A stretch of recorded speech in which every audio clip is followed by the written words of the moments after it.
just make the right decision. That's it. Like, just fucking make the right decision.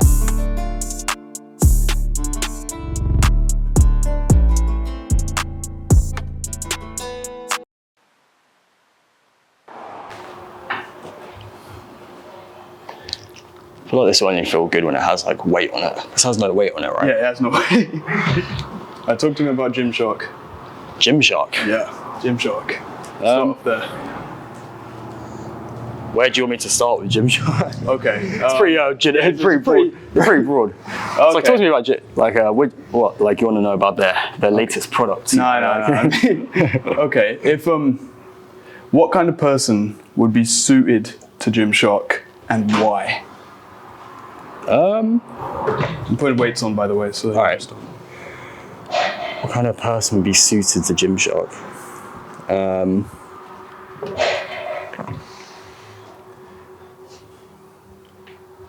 I'm not sure, man. I guess. But to be honest, like, you just got to think of it from their perspective. Like, you look at their brand image, and then obviously, like for me, I didn't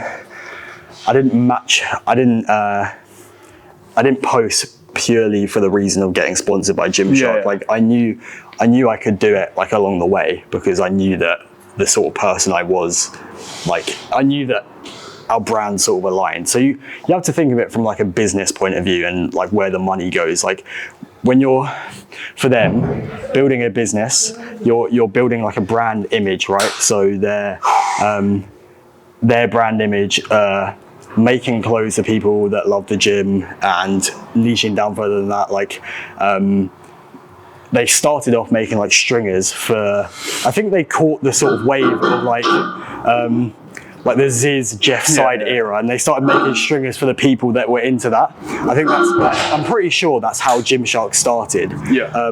Was making stringers. You can keep warming up by your speed. Was making stringers for that sort of person. And then obviously as they've grown as a company, they now make more. But yeah, I don't know. I'm kind of waffling a little bit, but I would say, as long as you can make the money and your brand image aligns with theirs, you know, like, I'm not going out like promoting steroids or like promoting gambling and stuff like that, you know, like for someone like Toji, right? Although he could make Gymshark a lot of money, the brands are different. So what Toji does sort of collides with what Gymshark are trying to do in a way. So it wouldn't make sense to partner up. It's like, or a good example is like Budweiser. They partnered up with like I think some like an LGBTQ sort of person. Yeah. And then obviously the people that like Budweiser and like drinking fucking beer are these like American meatheads, bro. Yeah. They're not gonna like, you know, an LGBTQ person promoting the beer. So it doesn't make sense. So then they ended up losing money. That's pretty much it. That's the sort of person Gymshark's looking for, someone that can make the money and have similar brand images, I guess. Yeah, it makes sense. I mean, when you think in terms of, the one person I will bring up is Chris Williamson. Like, he's not exactly a athlete, like Gymshark athlete. I mean, he's sponsored by them now, but he's not exactly, you know, posting training videos of himself constantly and promoting himself that way. He just makes podcasts or speaking to people he finds interesting. But then he spoke to Chris Bumstead. Chris trains in the gym, and so does Williamson. So they were just like, Gymshark was probably like, yeah, sick. Yeah, exactly. And also, like, what Chris Williamson is trying to do and the audience he has are the sort of people that would probably like wearing Gymshark stuff, you know? It's like, it just sort of aligns. Yeah, okay. All right.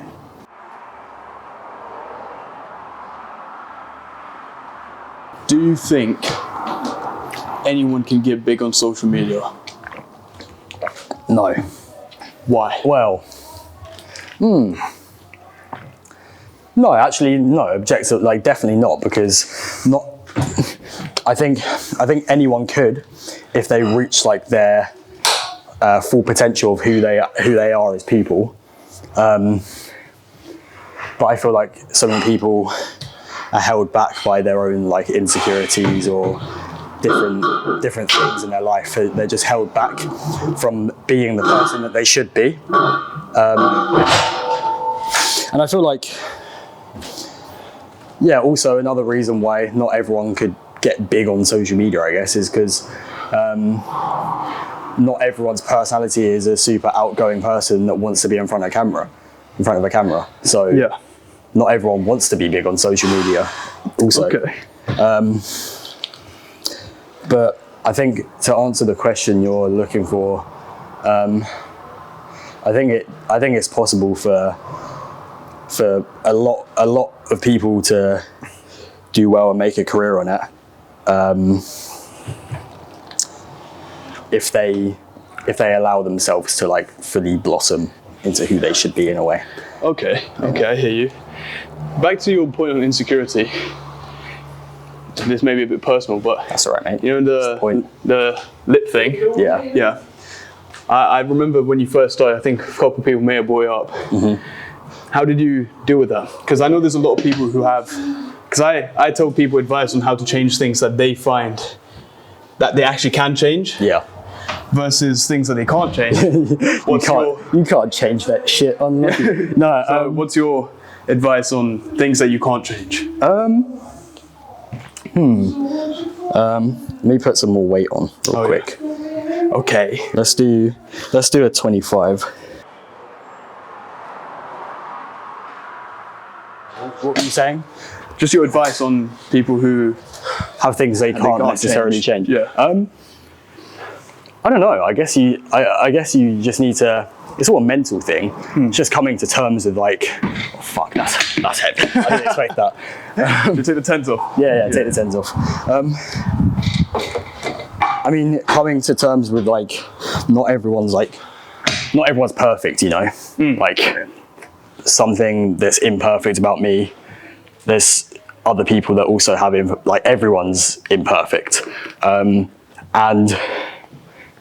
you can't get too caught up on things that make you different, and instead, like, I think it's a good thing. Like, I don't necessarily see my lip as like a bad thing that's holding me back in my life. And to be honest, I think I'm fortunate that I don't have anything that really holds me back, because there's some people that really have stuff in their lives that like their imperfections can actually stop them from doing certain things. Yeah. And you have to sort of deem yourself lucky in comparison to people like that. So I don't know, I guess for me, I've just seen it as like I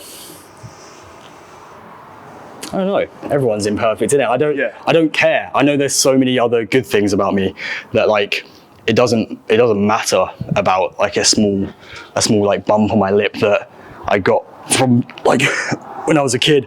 I think it's to do with, so I had a cleft palate as a kid, which is basically a hole in the roof of your mouth. Okay. And it's something to do with that, like some sort of weird fucking shit that went on when I was a kid, but I don't really know. I also don't really care. I definitely cared more when I was younger in school, and it got to me because obviously when you're a kid, socially, like the way that you become a likable kid and work your way up the rankings and like the social hierarchy in school is by being sort of if you're imperfect, then that will hold you back in a way from being like a popular sort of kid in school or something. So I think you're definitely more insecure as a kid about things like that.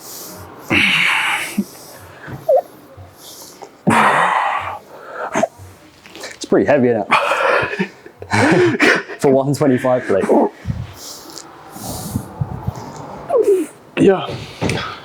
I mean, I wonder why. Is it not hammer strength? Is it hammer strength? It looks like hammer strength. No, maybe it's not. it might not be. No, I don't think it is. Well, I was thinking maybe it's because of this, like because it's lower down there. How does that feel? Oh, this is way easier. It's way easier. It's the center of gravity or whatever. But yeah, so that's probably a good thing. Yeah, I mean, based on things that you can't change,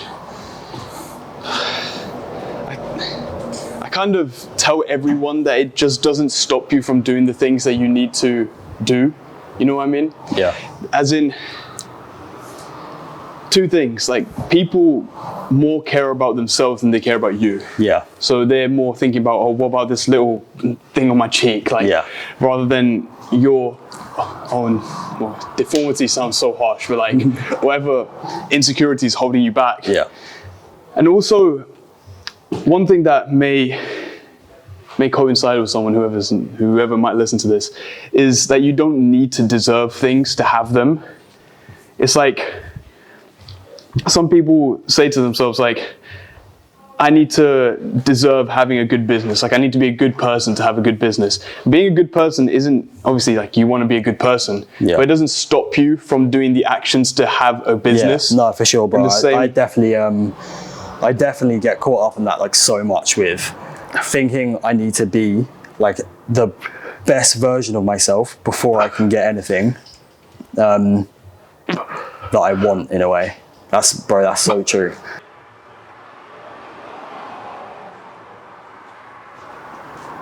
Come on.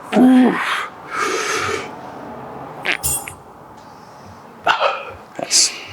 Damn. That's good, you know. I don't know. I feel like there's a little bit of truth in that, though. Like, to an extent, that you need to be like a good person, or like a good version of yourself to achieve certain things, you know, because like then what makes you stand out, in a way. Yeah. If you want a good business, you need to be good at something, which requires like being a good version of yourself in that aspect, in a way. Yeah, frankly, I get what you mean. Yeah. It's like, if you want to do the actions, like, it's paradoxically, if you want to do the actions to, you know, have a good business or to have a good physique, you essentially become a better person by doing those actions to get that. Yeah. Even though you might not be the best version of yourself now, you become a better version of yourself by doing the actions to get those things that you want. Yeah.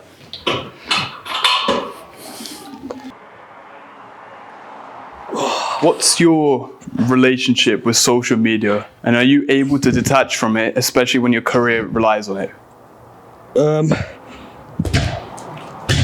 Not super well. I would like to, but also it's tough, because you sort of need to, like, in a way, you sort of need to be on it if you want to like catch little trends and shit. Yeah. Which I don't really like. I don't really want my content to be based off of trends. So I think the best version of myself is like someone that doesn't use that shit whatsoever. But also, I'm like everyone else, and I'm also addicted to it myself, you know? So I think, honestly, it would be better if I wasn't on social media as much as I was. I'm not on it loads. I use YouTube the most. I love watching YouTube videos. Like, I love YouTube videos. But yeah, I would say I thrive better when I'm not on my phone quite as much as I am. Yeah. Like,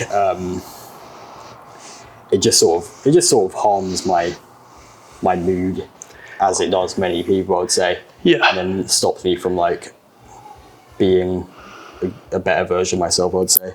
So, but yeah, no, I'm pretty addicted to that shit. I use it a lot. Yeah, I hear you.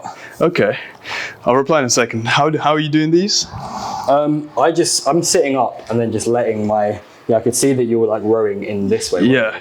Just like really hang over the bench and let your arms hang over. Doesn't your chest get cooked from just like... Well, it's the same as that, no? No.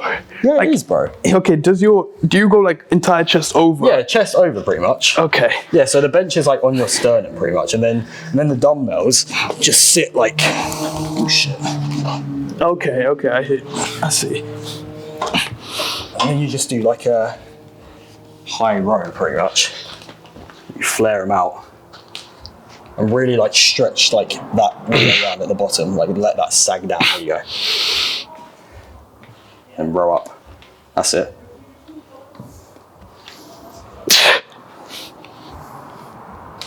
You said you'd follow my workout, mate. This is it. No, I literally never do this, to be fair.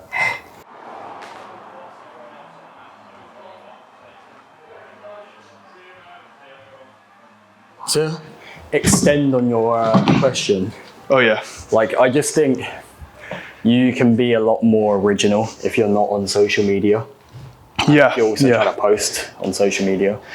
Like you're going to just become, in a way, like sort of what you become what you like are surrounded by, right? Whatever fucking quote that is. You're the sum of the 5 people you spend your most time That's around. it.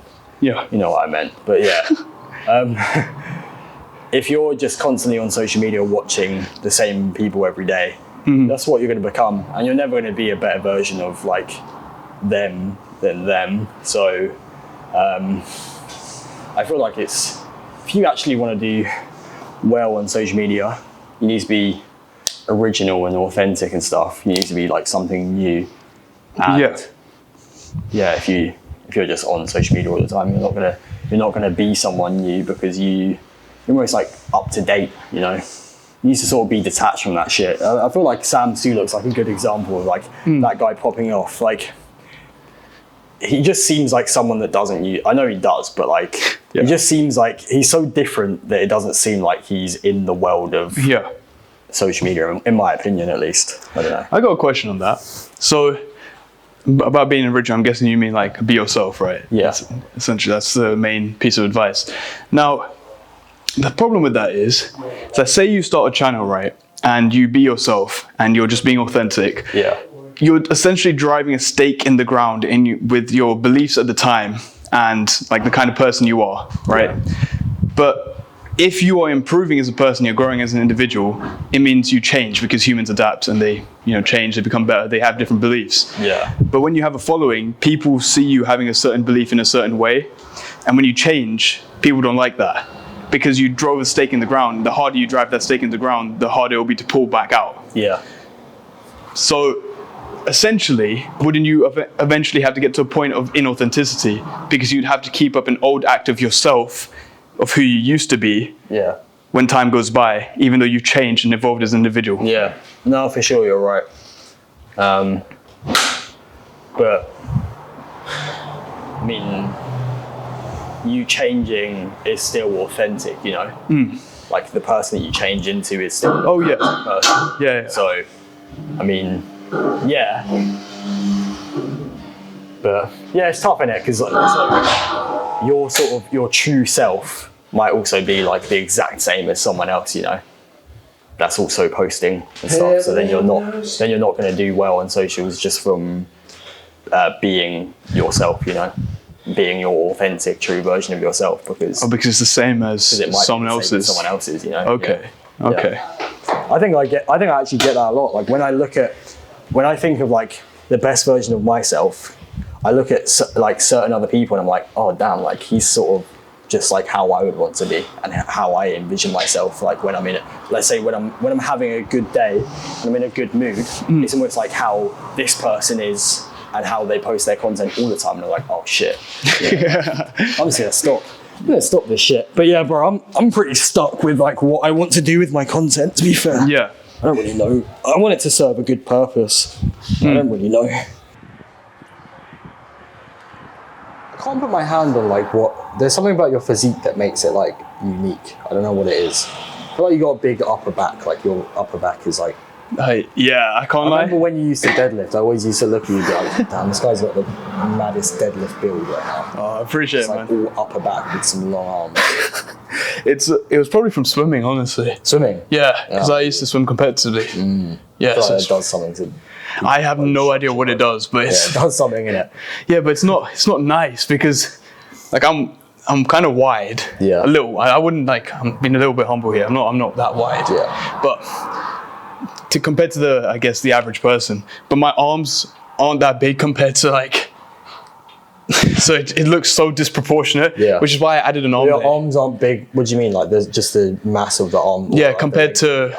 No, the mass compared to the rest of my mass of my body. It's just uncomparable. So I'm just I had to put an arm day in to somehow catch them up. Yeah. But yeah, that's Appreciate like that. your chest is like long. Like you have like a long chest.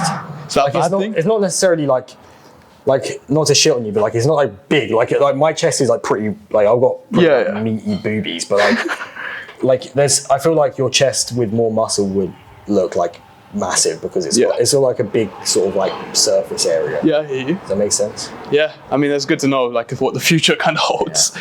There you go. Yeah. All right, what was my... Appreciate it, though. Yeah. That's all right, mate. The question was, okay, desert island gym, you can only do 5 exercises for the rest of your life. Which exercise are you choosing?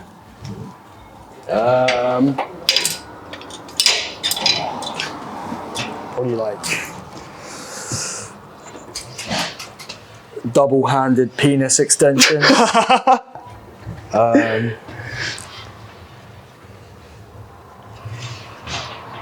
Arsehole gapers.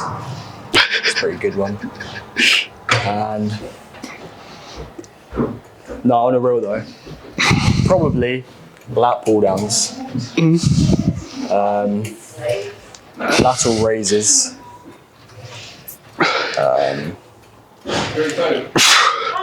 I do a slight incline dumbbell press.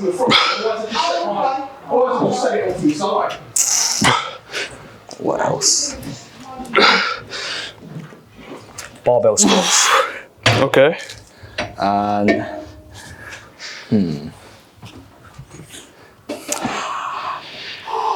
really just dumbbell bicep curls. And I'm not really thinking necessarily of building the greatest physique possible, but with the bicep curls, I'm also thinking just to get a pump. You know, there might be a day on the desert island where I just want to get a sick pump. Yeah, I hear you. Okay. Looking nice and aesthetic, bro. So what was that? So lat pull down, lat raises. Yep. Bicep curls. Bicep curls, squats. And Incline dumbbell press. Yeah, you got the legs in there. You got... Ask me the podcaster. This is... It's like talking to the cameraman, isn't it? It's like, me... RDLs. But like... true, I guess that covers like hamstrings and back. Yeah. Squats, yeah.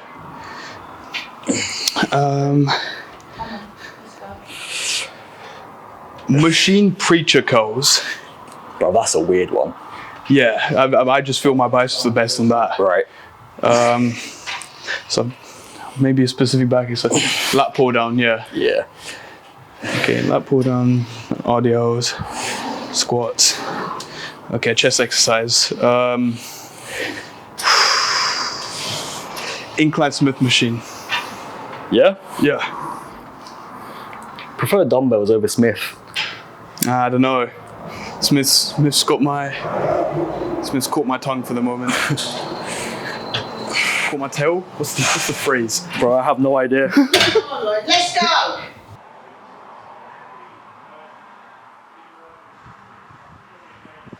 All right. Okay. Ooh, let's talk about your bodybuilding show. Bodybuilding. Yeah, let's talk about your bodybuilding show. Alright. So touchy topic, mate. Yeah. when Fuck bodybuilding. when it was all over, Yeah. was it all that you thought it would be, or was it just kind of anticlimactic? Yes, please. Because you probably had a vision of what it was like. Bro, to be honest, I didn't actually have a vision, to be fair. I don't know why I did it. I'm trying to think back to why I did it. I think I just did it because I thought I would do well in that. And it was sort of something to do, something to push myself, something to like, I wanted to sort of just see how fucking shredded I could get as well. I think there's a big part where it's like, let me just see what my physique would look like if I actually really tried with bodybuilding and getting it. I think that was probably the main thing. I wasn't necessarily like obsessed with being on stage and like that whole part. I wasn't actually looking forward to that whatsoever. It was more so when I was close to being on stage, just how my physique would look and how I'd feel and how I'd be able to like persevere and shit. I feel like that was the main reason why I did it. But sorry, what was your question again? Just like, was it what you thought it would be? Yeah.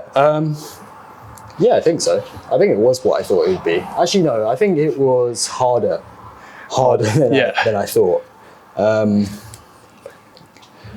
Mainly because of so like with natural bodybuilding, obviously your test drops. You're obviously not injecting anything, right? You're not injecting any testosterone or anything that can enhance that. So, essentially, my testosterone just like crashed. And, that, as a young guy, I feel like that fucks you up like really bad because your whole personality is basically based around your testosterone, especially because I go to the gym and I'm sort of like gym muscle guy, which requires like testosterone. When that crashes, it definitely like removes this whole part of yourself that like something that you thought you were, and then it's like, what, like, oh wait, who am I now? Because you're literally a different person. I would say the psychological aspects were different to what I thought, but in terms of how hard, like the hunger aspect, the hunger aspect wasn't as hard as I thought it was going to be. I thought I was actually going to be hungrier than what I was, but I was more so drained. I didn't think I was going to be as drained as I was. So the hunger wasn't necessarily this hunger of like, oh, like my belly is hungry for food right now. It's more so like, fuck, I'm so hungry and so depleted that I don't even want to stand up and move over there, and like I have no energy, you know. I think that's not a very nice feeling, having like no energy whatsoever as a young guy. Like you want to feel like you can just get up and like do shit, you know. Yeah, I had a conversation with one of my friends about this. I remember one time I went to London with my girl, and I hadn't eaten since the morning, and this was like midday. It was getting to like 12 now. And I felt shit. Like I felt tired as fuck. I felt everything. I was like, every time I tried to step on something, it just felt like I was putting all my energy into that step. And then after I took a bite, dragging your feet in it. After I took a bite of food, I was like relieved. Because everything, all my energy came back. I can't imagine how hard it would have been for you. For someone who had to do it for weeks on end. In all fairness, the hunger, so the serious like depleted feeling was only really like prominent for the last like 3 weeks of the prep. Like before then it wasn't like horrendous. Like it was hard. But it wasn't horrendous. It was the last 3 weeks was like really fucking difficult. But yeah, no, that is the feeling for the last like couple weeks, is that feeling that you're talking about, just dragging your feet around, you know.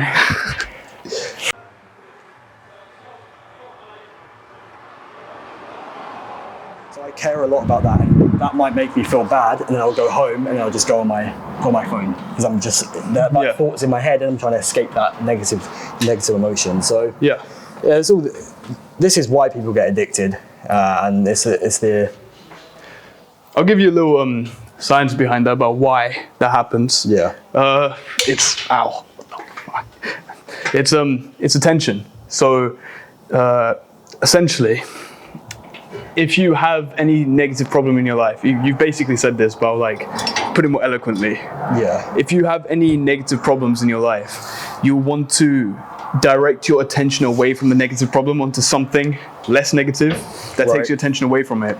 So video games, when you're playing a video game, you're more present, because when you're trying to play, I don't know, like GTA or fucking Modern Warfare, you're focused on not dying in the game. So your focus isn't towards the problems that you have in your life. Your attention's directed elsewhere. I see what so you're not thinking about the problems that you have. But the problem with that is, like, the problem with video games and porn and stuff like that, is that you don't process it's temporary. it. It's temporary attention switching. So when you finish it, your attention switches back to reality. Which then... And now you haven't faced it. You haven't spent any time actually processing that negative emotion and dealing with it and learning how you overcome that shit. So it stacks up. And so you actually have good ways to take your attention away from things, such as, like, you know, meditation. It's in itself. It's you directing your attention to the present moment. So you're not thinking about the past or the future. Yeah. So when you think about the past, or you think about the future. Shit a bit more. I can't lie. Or meditation. Yeah. I do it. It's sick. Yeah. It's so good. I'll try that. Like when I deep it sometimes. Like I can sit down with my eyes closed and focus on my breath for 20 minutes straight. And 20 minutes is a long time when you think about it. The average person couldn't sit down and not do anything for 20 minutes. Yeah. Another thing about not doing anything is staring at a wall. Yeah. Sitting down and staring at a wall for 30 minutes, it's scary because you have to face your subconscious thoughts. That's so stupid, bro. It does, isn't it? But it's so good. Yeah. Because, so the person I got it off was Dr. K. I know. Healthy Gamer, yeah.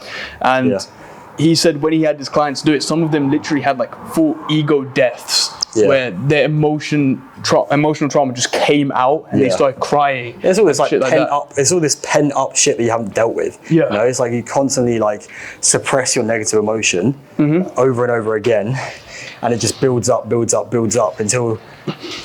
You're not going to face that. If it's that big, you're going to constantly do stuff to suppress it again and again. There's going to be this like massive thing that's just ready to like burst. And if you actually take time to face it, you can actually get through. You can actually get through it. You know. It's like it's the same thing that happens in relationships. When you sweep shit under the carpet, it turns into like bigger demons that come and haunt you later. Yeah. And then it just fucks you both up in the long term. Yeah. Yeah, I think a big part of it is like just doing the right thing. Like I remember I used to say this all the time to me and Leo. Like we always used to talk about this. Like, bro, some things in life are just not that deep. Like, you know what the right thing is to do. Just do the right thing. Like, in your brain, you know that playing Xbox right now isn't the right thing to do. Yeah. It's that bit of work you need to do, or it's that like that YouTube video you need to edit. Like in my case, you know, it's like you know what you should be doing. Just make the right decision. That's it. Like just fucking make the right decision, and you'll actually start progressing with your life. It's little steps, isn't it? Yeah. So there's a story of a little boy and a horse walking into a dark forest. And they get to the middle of the forest and the boy shouts, he lost the horse and he shouts, I don't know my way out. I can't see anything around me. What do I do? The horse then replies saying, can you see in front of your feet? The boy says, yes. The horse says, then just keep going. Damn, that's the weirdest shit I've ever heard. Damn, bro. But it's simply just about taking a step at a time. Yeah. My friend actually visualized it for me and he made it, like, he explained it. So imagine you're in a forest, as in a circular forest, and you're in the middle. If you walk zigzag, like left, right, you're going to get nowhere because you have no idea where you're going. You're keeping on walking in different paths. Yep. Whereas if you keep walking forward, you actually get out of the forest way sooner. Yeah. Because you're guaranteed to get out of there. Is life a circle forest though? Well, life is not a circular forest. Exactly. But good hypothetical though. Yeah. Yeah. How many sets have we done on you? Let's just keep going. I'm loving this shit. I feel like cable rows are pretty OP though, because they just like hit everything. You know, you're hitting your bicep, your back, all different areas of your back. Okay.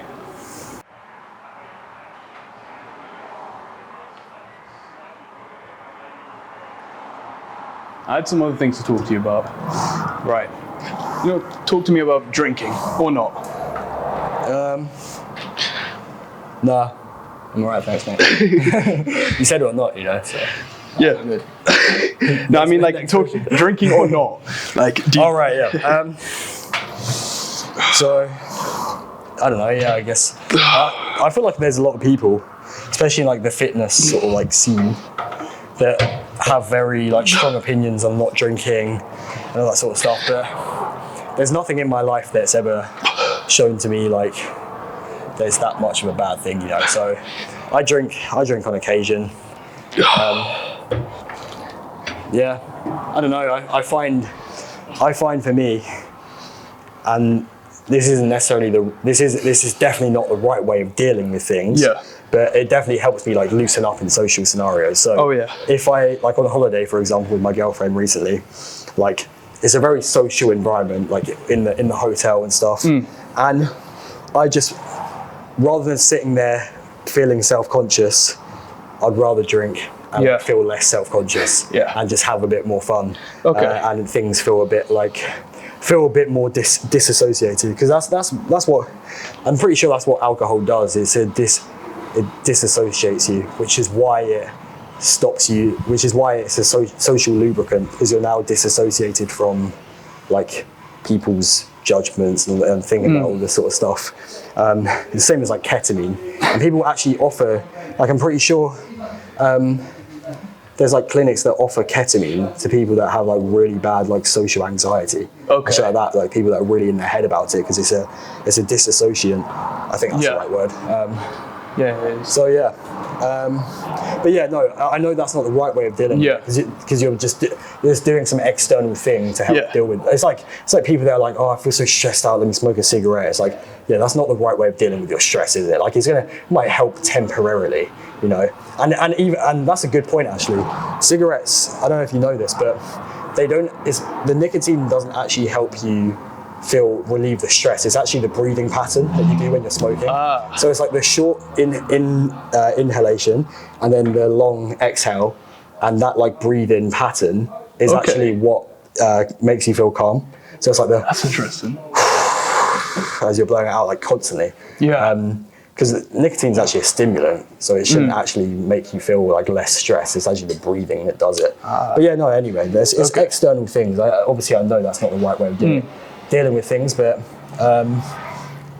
in certain times where I'm just like, oh, I can't be bothered to do the thinking about this right now, to get to the root cause and understand why I shouldn't care about what people think of me and be okay socially. Sometimes I just want to fucking have a few beverages, you know.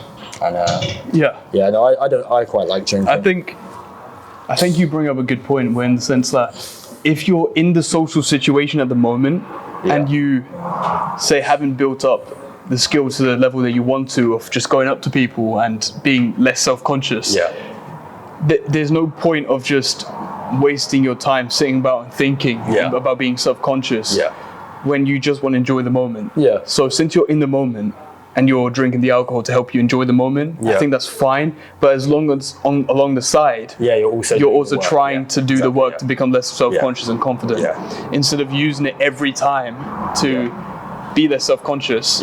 It's just in the moment, if you are feeling that way, to enjoy the moment a bit more and use it. Bro, 100%. Perfectly fine. And this is the thing, like it's never gonna like cure it for the long term, but it can help you then and there. And I was actually talking to my brother about this recently when we were on a walk, and I said to him, I was like, to be fair though, like who am I to say like that alcohol, that you have to do the work outside, you know? It's like, bro, I do not know what we're meant to be doing on this fucking like planet. I just know sort of what might work for me, and I don't even know what will work for me, you know. I think I know what's right for me, and it's like, who am I to say that like, oh no, alcohol's bad for you? You know, it's like, bro, alcohol might be the holy elixir, bro. That might be the shit that takes you to like the next realm, like the next, you know, the next level after death. Well, yeah, you drink enough of it, you just... Yeah, it's like God like talks to you after you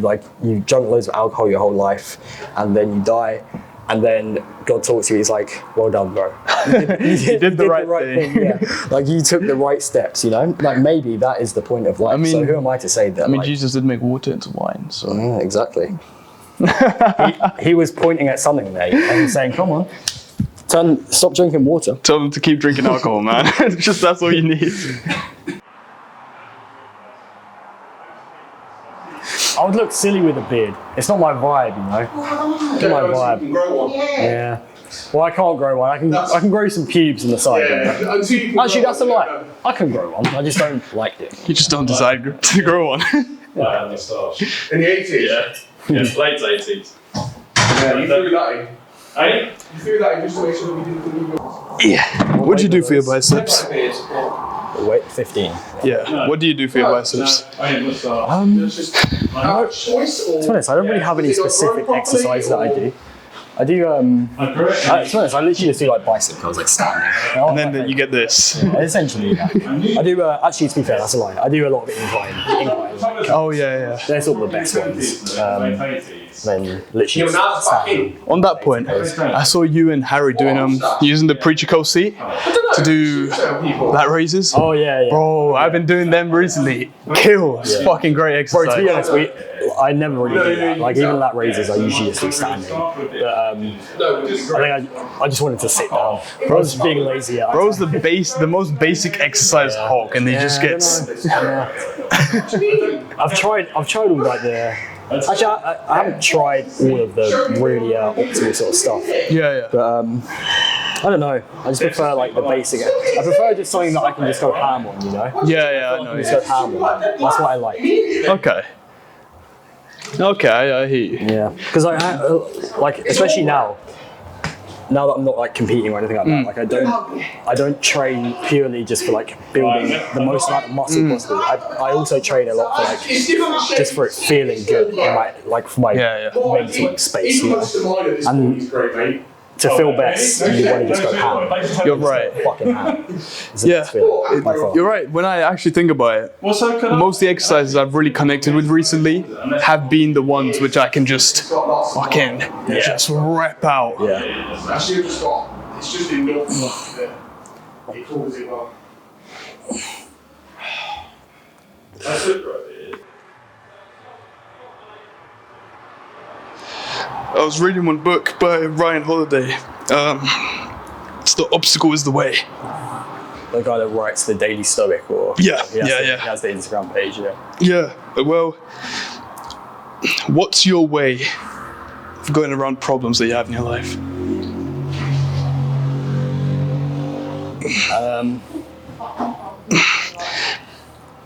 I don't know. I'm not the best person to ask. I'm not sure if I'm very, very qualified to give advice on that aspect because I don't know. I'm not really specialised in going through problems yet. Okay. Young for all that, I think. Yeah. You know, it's like had a lot of obstacles that I've had to overcome. I just don't feel old enough that I've gone through enough stuff to have like a third person perspective looking down at it, you know. Frankly, you actually kind of brought it in what the idea, that's what the book talks about. Right. It's about the impediment to action advances action. What stands in the way becomes the way. That's a Marcus Aurelius quote that was in it. So it's about the thing that actually stops you from progressing is what you should use to progress. So if you get a problem in front of you and you flip it on its head and think, how can I use this as an opportunity to improve? Then that's the best way to face problems. The best way I visualized it, I don't know if you've played those games when you were younger, where it looked, there was like a bunch of cubes like messed up all together, but you had to like turn it a certain way and it would look like something. It would go in, slot into place. So that's the best way that I've visualized how to solve your problems. It's just, you have to twist and turn it, look at it from a different perspective. You ever wondered when... It's like a Rubik's Cube, isn't it?